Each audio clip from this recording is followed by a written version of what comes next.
When his woman was rudely awakened by strange noises outside her house, she could have never known that a wild bear was causing them.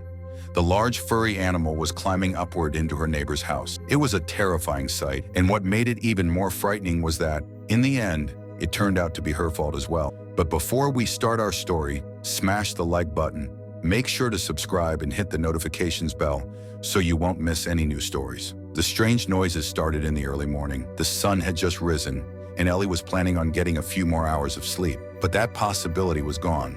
Loud noises entered through the open window in her bedroom. "What is that?"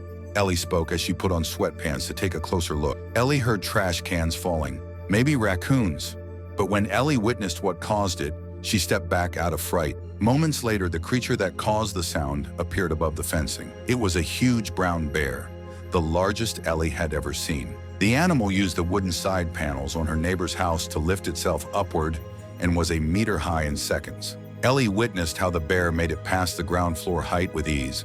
Ellie was forced to watch as the bear easily entered her neighbor's house. Until the bear disappeared from view, Ellie still hoped that the animal would lose its grip and fall down. But that was a story she could no longer tell herself, and Ellie knew her neighbor was still sleeping inside. What now? This was horrible. Ellie just spoke to her neighbor yesterday evening. She was an older lady named Margaret, and the two women had a close friendship. But if that bear attacked her in her sleep, yesterday evening would have been their last conversation. Ellie was afraid to head inside, so she tried shouting first. "Margaret! Margaret!" Ellie screamed as loud as she could, making her lungs burn because of it. But there was no response whatsoever from within Margaret's home. The 72-year-old lady wasn't getting any younger, so maybe her hearing didn't allow Ellie's warning cry to reach her. Because Ellie already knew what needed to happen. She had to go into the house herself to get Margaret. Every fiber in Ellie's body told her to run. But she couldn't leave Margaret's life to Faith. So after giving herself a quick pep talk, Ellie climbed over the fence and landed in her neighbor's garden. The back door to Margaret's home was always unlocked. Ellie knew this because she always used this entranceway to enter Margaret's house. Ellie mustered courage and stepped inside. Ellie started her search, but eventually found something far more bizarre than she had ever imagined. The first sign of the intruder's presence immediately presented itself. Growls came from the attic. The size of this house gave the bear plenty of places to hide, which made a surprise attack highly possible. While Ellie's climbed the stairs, her thoughts lingered. Why did a 600-pound bear go through so much trouble to get inside? "I also heard that bears are attracted to coffee beans," Ellie whispered as she recited a documentary she once saw. But what bothered her most was, Ellie and her neighbor lived in an urban area filled with concrete, where the only greenery found was in backyards. So the chances of a bear coming here seemed impossible. It wouldn't be long, though, before the bear's reason for being inside the house became clear. A soft growl was heard. Fear shot through Ellie's body again. She had to focus and find her neighbor as fast as she could. At that point, Ellie had reached the top of the stairs and walked across the first floor hallway. She knew where Margaret slept, so that was the first place she looked. Slowly, Ellie opened the door. Upon opening the door, Ellie immediately found her neighbor. Margaret was sitting in the corner of her room, shaking tremendously. "Margaret, are you hurt?" Margaret stated that she was fine. She was scared, though, because after waking up from hearing a weird sound in the hallway, she witnessed the backside of a large brown bear. "I jumped back, hid in this corner, and have been afraid to move since," Margaret explained. Ellie nodded and said she witnessed the bear climbing through the hallway window. "Where did it go?" Margaret's finger was shaking heavily, but it was clear that she was guiding Ellie's gaze toward the attic staircase. Ellie sighed for a moment, but was also relieved. She came here to rescue her neighbor, and with the bear upstairs, they could easily make their escape. But this plan had one problem. Margaret revealed that their kittens were missing. The 4 kittens always nestled in her bed in the morning, but never arrived. Ellie told Margaret that everything was going to be all right. Ellie would look for the kittens and bring them back safe and sound. The sounds were deep and loud, re-establishing the danger up there. It was the last place Ellie wanted to visit, but immediately after hearing the bear, she unfortunately also heard other sounds that forced her hand. Ellie took a deep breath and gave herself one last pep talk before making the decision to visit the attic space. "Maybe I don't need to enter the attic fully.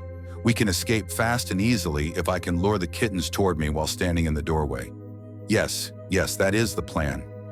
Ellie never planned to be a hero, so avoiding conflict was her priority. She just needed to get everyone out of the house and into her garden. If the bear was still inside at that point, all the better, because then she could simply call for backup and let professionals deal with the large animal. Ellie was about to enter the danger zone. The door to the attic was still open a smidge, giving her a way to look inside. The room was too dark to see, but Ellie didn't need her vision to confirm life. High-pitched meows were heard, followed by deep breaths indicating that both animals were there. Ellie knew the 4 kittens well since she was the first to hold them after birth. Ellie vividly remembered the day. You see, the kittens were strays, and Ellie found them about a week ago. She picked them up from the cold cobblestone streets and brought them here to nurture them back to health. The kittens looked so sad when Ellie found them. They huddled in a dark, wet alley behind the town's bakery, and after hearing their hungry cries, Ellie picked up the tiny animals. She initially wanted to nurture the kittens herself, but eventually brought them to her neighbor, who had more free time on her hands. Margaret was overjoyed when she first witnessed the kittens, and Ellie was happy she saved them. The cats found a new home and were fed and loved by both of them. It was the perfect scenario. But now, just 1 week later, both the new owners and the 4 tiny kittens were in mortal danger. Ellie knew she had to act fast, so at the risk of her own life, she opened the door fully. The attic was large, but a bear could easily cover this distance in seconds.